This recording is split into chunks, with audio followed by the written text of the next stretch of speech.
प्रमोद बर' दैदेननाय UPPL दोलोनि गेदेर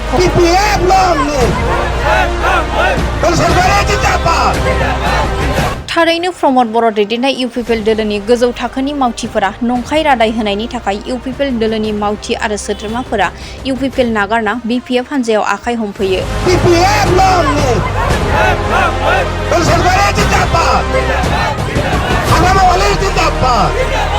थिग बेबादिनो एमसिएलए धनेश्वर गयारीखौ फिन देरहासार खालामनो बिपिएफ दोलोआव ग्रिद ग्रिद मदद होफैनाय नुथाय। 11 नं बावखुंग्रि बियाबनि एमसिएलए धनेश्वर गयारीखौ देरहासार खालामनो बाथिपारा प्राइमारिनि सिङाव थानाय जयपुर गामिनि इउपिपिएलनि सापर्टारफोरा हाग्रामा महिलारि दैदेननाय बिपिएफ दोलोखौ फिन सरकाराव लाबोनो थाखाय बिपिएफ दोलोआव लोब लोब जयनिं जाफैयो।